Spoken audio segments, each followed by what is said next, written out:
Right, I think we are live. Hello to everybody who is watching live, and as always, please let me know in the chat, which is on screen. Yeah, chat is on screen. Let me know if you can hear me and you can see me okay. And welcome to a unboxing video of Origins First Builders, which arrived today. Thank you very much to Board and Dice for sending this. It's a bit of a surprise to them and me that it arrived today very quickly. Very quickly. So thank you very much for sending it. I will be covering this on the channel. I do have a playthrough video planned for this game, but today we're just going to see an unboxing. Before we start, just want to mention this. So Board and Dice do some very interesting marketing for their games. Is occasionally they will send out certain content creators something which appears a bit random, and you just randomly get it in the post. And this is what they sent to a number of content creators. You've probably seen pictures on the internet from other people getting it. And this, nobody knew this at the time, but this was a sort of precursor to this game. And unfortunately, due to a slight miscommunication between Board and Dice, FedEx and my neighbours, this arrived yesterday. Well, it didn't arrive. I had to go round to the neighbours who've been on holiday for 2 weeks. So this actually arrived in Columpton about 2.5 weeks ago, and I've only just got it. So as you can see, the padlock is still on. Me and Vicky are going to sit down tonight and try and solve this puzzle.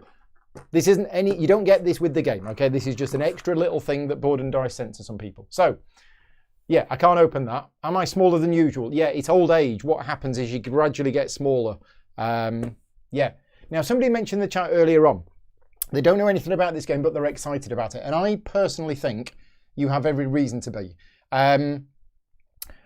Honest, unbiased opinion of the games that Board and Dice are producing at the moment. There is a phrase which is, it's known in the UK. I don't know whether the phrase is known to other countries. Knocking it out of the park. I assume it's known from other countries because it's probably a baseball term. I believe that Board and Dice are knocking it out of the park with their games at the moment. They are producing so many high quality games. We have Adam Kwapinski, very popular designer. Solo mode by David Turtsey. Board and Dice production quality. I think, even without knowing anything about the game, you should be excited. Right, it's a baseball term. I thought it was. So, let's have a look at what we've got inside. Now, a lot of people in the chat probably know more about this game than I do, so I'm not going to be telling you that much about the game. Oh, my chameleon Colin doesn't come with the game either. He's just here to keep an eye on me. So yeah, I don't know anything about this game yet. I will be learning how to play at some point, but we have Ziploc bags, which are always welcome. Thank you very much for including Ziploc bags. We have a bunch of dice. Now, I have read that the dice in this game are not normal dice.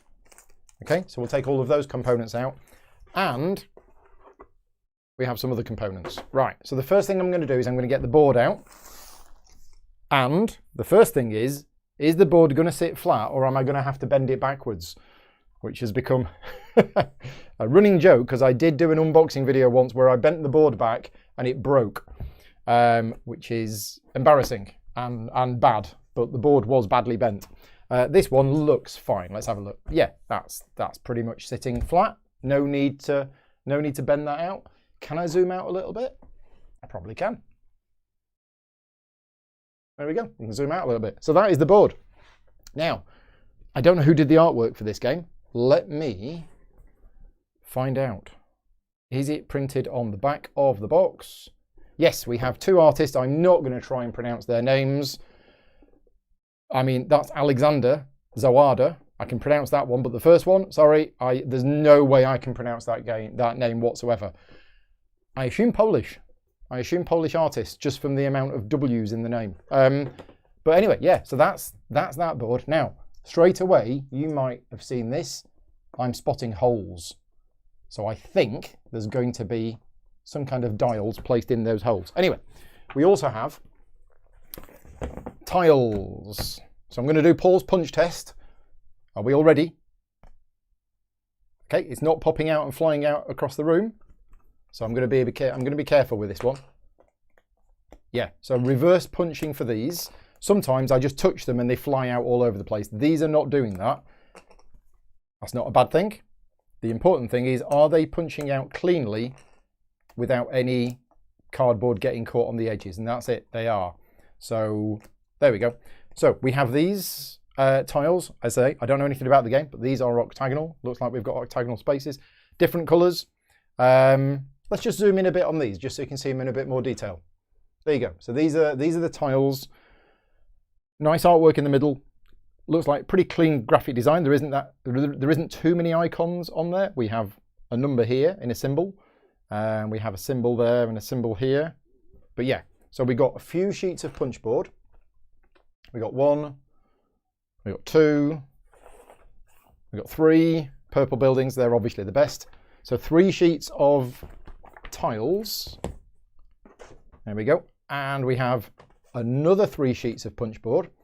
We have this one. I'm going to punch that out because that looks like a tray. Is this for the different players? Yeah, this might be for the different players. Okay. It looks like we've got holes. So yeah, things to punch out within things to punch out. Exciting. I assume, because somebody mentioned dice drafting earlier on, dice drafting is a thing. I assume you put the dice in here because I was clever. I worked that out myself. Anyway, so we got those 2 sheets and we've got a sheet here of counters. So I'm going to do Paul's punch test on these. Okay, these are punching out fine as well. Okay.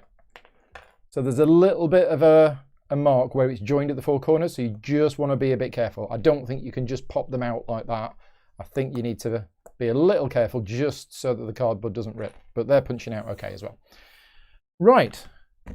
We've got some extra stuff, extra components. Let's have a look at this stuff. So first of all, we have dice.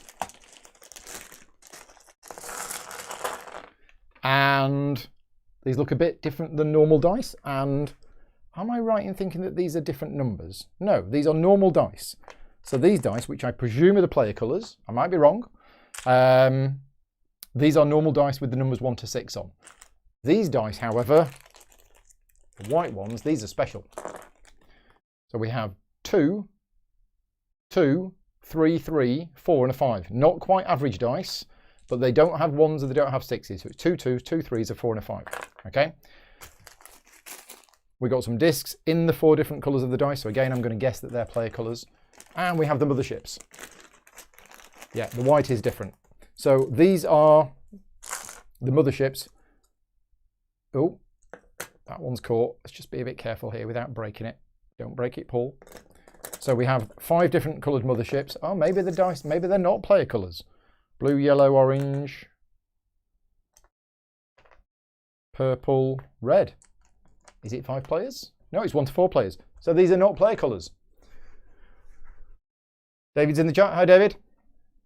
So yeah, these can't be player colours because these are the motherships and they must go into there. So we must have some pegs. These must be the player colours. Right, okay. So we have, I'm going to zoom in again because we have some extra things to show you. Yeah, so these are quite nice. If anybody wants to paint these for me, feel free. So we have those and we have these. Okay, so little plastic stands which presumably, I'm going to guess you put a dice in it. I might be completely wrong, but these are in the 4 different player colours as well. Right, let's have a look then at the rulebook. So, rulebook, interesting. 2 words. I spent some time last week actually looking at rulebook to see whether it should be 1 word or 2 word. Both are okay. Yeah. So, I use rulebook as 1 word, but as I say, other people use it as 2, and it's totally fine. So, place 1 plastic mothership matching its colour with the colour of the bonus action tile set to a value of 1 on each encounter space. All right, so they're not fixed. So it looks like what you do is you shuffle the bonus action tiles and place 1 at random under each encounter site, which are here, and then you place the mothership in the one that matches, so they won't be the same each time. So presumably that just slots in there. Yeah, that looks like it's just slotted in. There we go, nice. So there's no, I was expecting to see a thing on the other side where you connect it, but nope. There you go. They just push in. So nicely done. And presumably you turn them around because there's numbers on there to turn around. Right. I'm not going to read through all the rules tonight. I might be doing that tonight. So let's have a look at the cards and then we'll just go back to the rule book a minute. Let's get these out of the way. Nobody wants to see a load of Ziploc bags on screen. Right, so cards. Right, so whatever they are, but there's constellations. Okay, then we got these different types of cards. Let's just go through the backs. So 4 passing. Right, these are all the same. So let's just have a look at these. No artwork on these, just coloured towers at the top and coloured spaces. Okay, but again, clean graphic design. Not going to have any gameplay issues, I don't think, with those numbers on the bottom. Presumably victory points. There you go.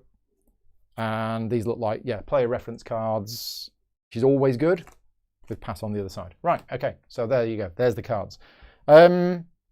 Yeah, so let's have a quick look at the rulebook. So for those people who are watching this, who know that I work on rulebooks, I've had nothing to do with this rulebook, but I'm just going to have a quick look at it now. Now, board and dice rulebooks over the last couple of years, I think have been pretty good. The last couple of rulebooks of theirs that I've read, I've learned how to play the game from the rulebook and had very few questions. So here we go. Itemized component list, always good.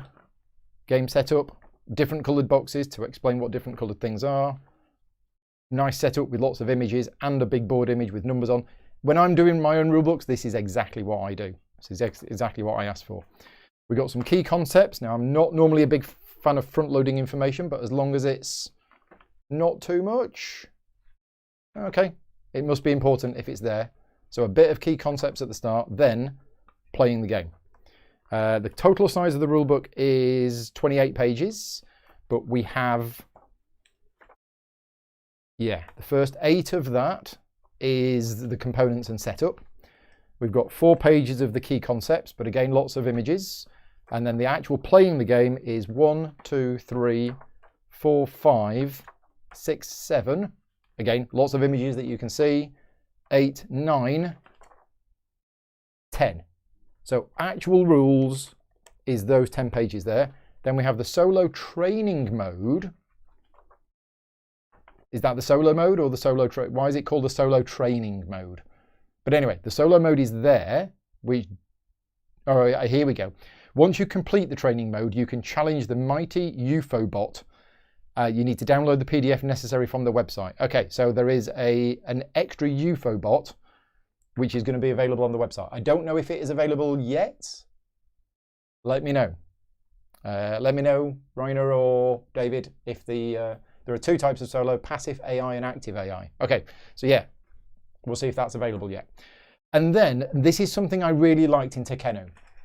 And they've done the same with this, in that every card in the game, I mean, Tekkenu has dozens of cards, all with an individual number, and every single card is explained in an appendix at the back. Some of it isn't needed because the iconography is very clear anyway. But I just like it where we have an appendix of all of the stuff in the back with what it does. It's just a nice to have if you've got space at the back of the rulebook to do it. So please continue to keep doing that.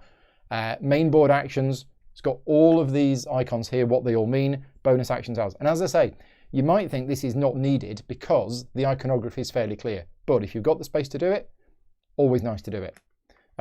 So yeah, visually, it looks like the rulebook is okay. I haven't learned how to play yet. It might be awful. We will have to see. Okay, so the solo rules will be available very, very soon. They are being worked on at the moment. Okay, so let me just spend a minute talking about the proposed coverage that I'm going to be doing this game. I actually have a playthrough of this game booked into my calendar, and I'm just going to get it on screen now because I can't remember what date it is. Because again, I wasn't expecting to get this game this quickly. So I've actually got it booked in for Friday, the 24th of September. And I know what you're thinking. You're thinking, well, that's 3 weeks away. That's more than 3 weeks away. As I say, none of us were expecting this game to arrive as soon as it did. I might try and bring this forward. I will speak to Board and Dice afterwards to see when they are happy for me to bring it forward to. But I might be able to bring it forward to the 17th of September. Or, depending on what's happening in a week and a half's time, or in fact, next week, not this week, but next week, I might be able to bring it forward even further. My plans for next week are in a bit of a state of flux at the moment, and this is new, it's exciting. I know a lot of people want to see a playthrough video of it. I will try and get it covered as soon as possible, but it will be one which I will not just do a playthrough video of. I will learn it, play it, practice it, and all of that takes quite a bit of work, which I need to fit in. However, just to let you know, if you are a Patreon supporter of mine and you are on the Slack channel, and if you're not on the Slack channel, get on the Slack channel, because tonight I might be doing a video where I learn how to play the game from the rulebook. That is not a video which will go public. It's a behind the scenes video for my Patreon supporters to say thank you to them for supporting me. But my personal plans this evening are uncertain. And if they go one way, I won't be doing anything. But if they go another way, this is exactly what I'll be doing. So keep an eye out on the Slack channel. I might be doing a Paul learns how to play the game from the rulebook video this evening, where I will be playing against, well, I might do the solo training mode, or I might do a 2-player playthrough against Colin. We will see. I'll let you know on the Slack channel if that is happening. I'd like to, because I've been excited about this game for a little bit, even though I didn't know that much about it. The things that I had heard about it from the people that have played it was all really positive.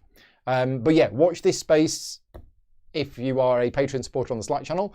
If you're not, obviously please consider supporting me on Patreon, because a lot of the videos that I create are only made possible through the Patreon campaign, patreon.com/gamingrules. But there will be an actual live playthrough with other real people coming at some point over the next few weeks. Don't know exactly when. Yeah, watch this space. Thanks very much for watching. Take care, and I'll see some of you soon.